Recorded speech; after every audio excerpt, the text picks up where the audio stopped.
বিবেকের ভিতরেই বিবেক আছে। বিবেক এসে বলছে ও সে যে নিজে জনার্দন কারে করবে নিবেদন। কইছে সন্ধ্যা পূজা যেমন তেমন নিবেদনই জানে না। ভগবান রে কইছে যে ভগবান স্বয়ং আসছে।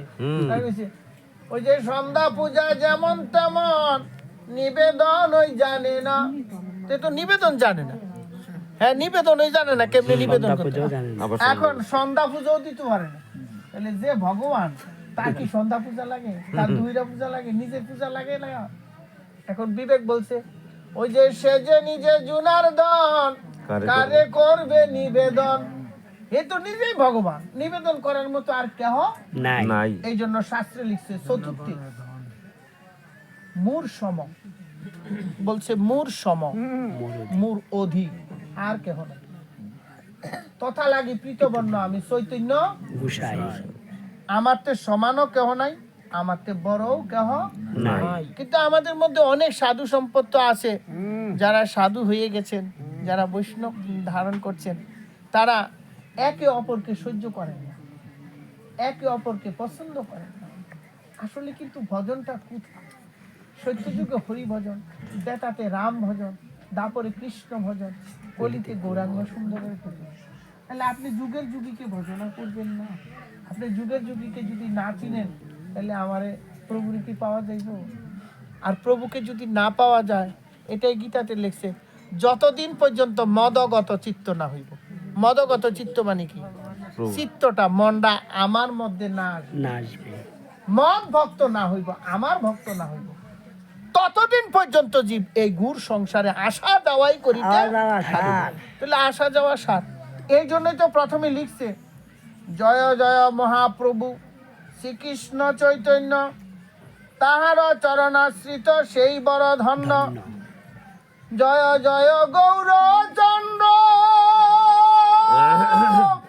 জয় নিত্যানন্দ, জয় দৈতা চন্দ্র, জয় গৌর ভক্ত বৃন্দ। হইয়া সেনার হবেন যত গৌর ভক্তগণ, প্রণত হইয়া বন্দি সবার চরণ। তাহলে কি কইছে? হইয়াছেন আর যারা হইবেন তাগরও ভক্তি করি। গ্রন্থকর্তা বলছেন জয় জয় শ্রী চৈতন্য, জয় নিত্যানন্দ, জয়া দ্বৈত চন্দ্র, জয় গৌর ভক্তবৃন্দ। এবার গৌর আসছেন, গৌরের ভক্তবৃন্দ। দাপর যুগে বলছে মদ ভক্ত, আমার ভক্ত। এইবার তো তিনি আইসা আবার কইতেছে আমারে আমার ভক্ত, আমার ভক্ত। তাহলে আমি দেখি আমি কি রূপে আছি। এই জন্য গীতাতে লিখছে চতুর্থ অধ্যায় মম এই দিব্য জন্ম কর্মাচ। আমি দিব্য জন্ম লই। আমি দিব্য মানে কি? আমাদের জন্মটা হইলো প্রভুর ইচ্ছা। এই যে আমার দাঁত ক্ষয় হয়ে গেছে, আরেকজনে বুড়ো হয়ে গেছে, আরেকজনে আডুর লেগে উঠতে পারে না, আরেকজনে মাজার লেগে সুজো হইতে পারে না, চুল ফাইকা গেছে, দাঁত লড়তে আছে, কথা কইতে গেলে কথা বেজা যাইতেছে, শক্তি শেষ। কিন্তু ভগবানের শক্তি শেষ হয় না। আমি দিব্য জন্ম, আমি নিজেরে নিজে সৃষ্টি করি, আর তোমরা নিজেরে নিজে সৃষ্টি করতে পারো না। আমি তোমাদেরকে সৃষ্টি করে দিই। এই জন্য তোমা হইতে আমাদের এই পার্থক্য। তাইলে বলছে মম এই দিব্য জন্ম। দিব্য মানে কি? নতুন। আমি নতুন, বারবার নতুন ভাবে আইসা যেভাবে জন্মগ্রহণ করি। মম এই দিব্য জন্ম, আমার নতুন জন্ম।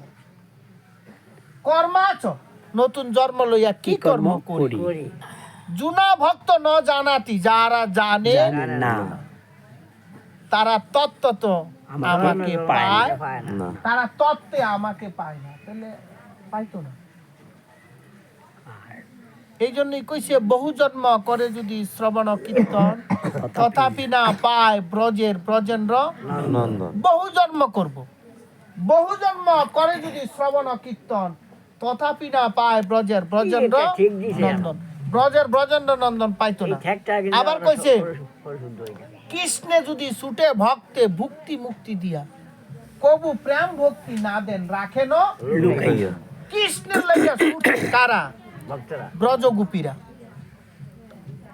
1600 গোপীরা, বৃন্দা চন্দ্রাবলী, কুবজা, প্রভুর প্রেমে পাগল হইয়া প্রভুর জন্য ছুটছে, কিন্তু তবু আজ যা তিনি চন্দ্রাবলীর কুঞ্জে যাইতেন, কালকে বিরজার কুঞ্জে যাইতেন, আবার শ্রীমতীর কুঞ্জে যাইতেন, এরকম করতেন।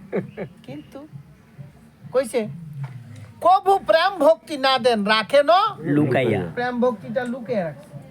এইবার কলিযুগে আইসা কইছেন না, সেই প্রেম যে প্রেমটা এবার গুলোকে লুকায়িত ছিল, এই প্রেমটা আমি এবার কলিতে সবারই ভাগ কইরা দেবো। এইটাই এখানে কইছে আমি দণ্ড কমণ্ডলুত করে আনছি, একারে সবারে আমি দিয়া এই প্রেম দিয়া আমি কি করবো দিলামো। কইছে পাত্রা পাত্র বিচার নাহিক স্থানাস্থান, যে যাহা পায় তাহা করে প্রেম দান। পাত্রা পাত্র বিচার করছে না, কে বালা কে মন্দ এই বিচার করুন। শুদ্ধ কে ব্রাহ্মণ কে চন্ডাল কে মেথর, এইটা কোনো বিচার করছে না। তখন আমরা একসাথে করি নাকি, বেশি পাঠ করতাম না। হ্যাঁ। যে যাহা পায় তাহা করে প্রেম দান যারে পাইছে তারে কোনো প্রেম দান করছে। কইছে না দেহ শুদ্ধ করতে হইব। প্রভু প্রেম দিতে আসছে, কইছে আমি কইছে যেমনই গৌর তেমনই নিতাই তেমনই তার ভক্তগণ। তিনি এইবার কলির জীবের দোষ ধরিতে আসে নাই, কলির দুর্বল অসহায় জীবকে করুণা করতে আসছে। কই শাস্ত্র কই কথা, কই কথা অনেক আমরা কোথায় কোথায় আছি, কোথায় কথা। এবার বলছে লুটিয়া খাইয়া দিয়া ভান্ডার উজারে, আচার্য ভান্ডারের প্রেম শত গুণ বাড়ে। উথলিল প্রেম বন্যা চৌদিকে বেড়ায়, স্ত্রী পুরুষ বৃদ্ধ যুবা সকলই ডুবায়। তাইলে যে প্রেম এবার গৌরাঙ্গ সুন্দর নিয়ে আসছে, এই প্রেমটা কি করছে? স্ত্রী পুরুষ বৃদ্ধ যুবা, এখানে বড় ছোট নাই। নাই। আত্মা কোনো বড় ছোট নাই। আত্মার লিঙ্গান্তর নাই, আত্মার জন্ম নাই, মৃত্যু নাই। আত্মাকে আগুনে পুরানো যায় না, জলে ভিজানো যায় না। আত্মার বয়স কত মাপাও যায় না। তাহলে আমরা কেমনে কেমন? এখানে একজন ভক্ত বয়সে হইলে 100 বছর, আর একটা বালকের বয়স এখন মাত্র 5 বছর। আমরা তো মনে হচ্ছে ছোট, আর এখনো সময় হয় নাই, কিন্তু আসলে